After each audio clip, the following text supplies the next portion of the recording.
মানুষ মাত্র ১০০ বছর আগেও আকাশে উড়তে পারত না।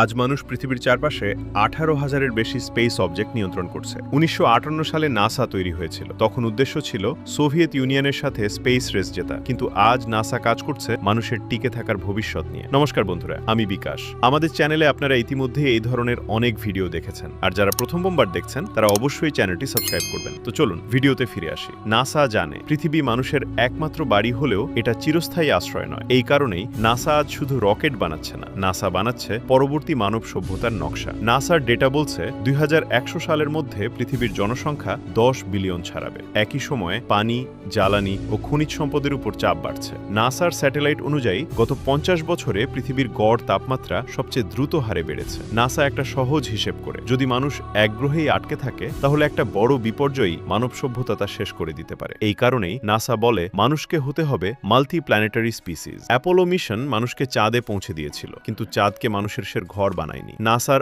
আর্টেমিস মিশন প্রথমবার চাঁদের সাউথ পোল টার্গেট করছে, কারণ সেখানে সূর্যের আলো না পড়া গর্তে কোটি কোটি বছর ধরে বরফ জমে আছে। এই বরফ ভেঙে বানানো যাবে পানি, অক্সিজেন এবং হাইড্রোজেন রকেট ফুয়েল। নাসা চাঁদের কক্ষপথে বানাবে গেটওয়ে স্পেস স্টেশন, যেটা হবে মঙ্গল যাত্রার প্রস্তুতি কেন্দ্র। চাঁদ হবে মানুষের জন্য একটা স্পেস ট্রেনিং গ্রাউন্ড। মঙ্গল গ্রহ আজ লাল ও শুষ্ক, কিন্তু একসময় সেখানে নদী ও হ্রদ ছিল। কিউরিওসিটি রোভার প্রমাণ করেছে মঙ্গল একসময় বাসযোগ্য ছিল। পার্সিভিয়ারেন্স রোভার এখন মঙ্গলের মাটি সংগ্রহ করছে, যেগুলো ভবিষ্যতে পৃথিবীতে আনা হবে। নাসা সফলভাবে দেখিয়েছে মক্সি মেশিন দিয়ে মঙ্গলের বাতাস থেকে অক্সিজেন বানানো সম্ভব। নাসা হিসেব করেছে মঙ্গলে মানুষকে বাঁচতে হলে ভূগর্ভস্থ শহর দরকার হবে রেডিয়েশন থেকে বাঁচার জন্য। নাসার দীর্ঘমেয়াদী লক্ষ্য মঙ্গলকে মানুষের ব্যাকআপ প্ল্যানেট বানানো। এবার প্রশ্ন হচ্ছে, আমরা কোথায় বাস করি? আমরা যে গ্যালাক্সিতে থাকি তার নাম মিল্কি ওয়ে। এর ব্যাস প্রায় ১,০০,০০০ আলোকবর্ষ। এখানে আছে ১০০ বিলিয়নের বেশি তারা এবং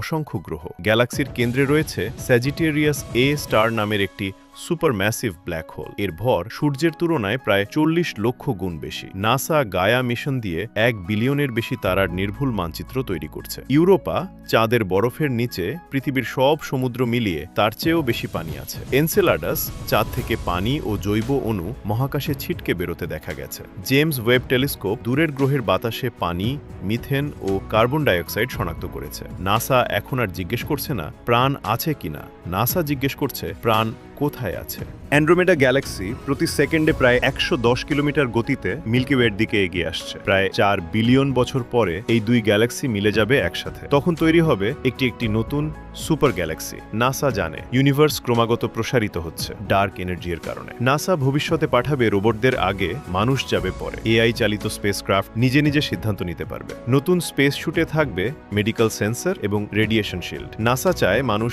১ বছরের বেশি সময় মহাকাশে থাকতে পারুক। একটা সময় মানুষ গুহায় থাকত, আজ মানুষ গ্যালাক্সির মানচিত্র বানাচ্ছে। নাসা শুধু ভবিষ্যৎ দেখছে না, নাসা ভবিষ্যৎ পরিকল্পনা করে তৈরি করছে। হয়তো একদিন মানুষ বলবে, আমি শুধু পৃথিবীর মানুষ নই, আমি এই গ্যালাক্সির অংশ। ভিডিওটি কেমন লাগলো কমেন্টে জানাতে ভুলবেন না। ধন্যবাদ।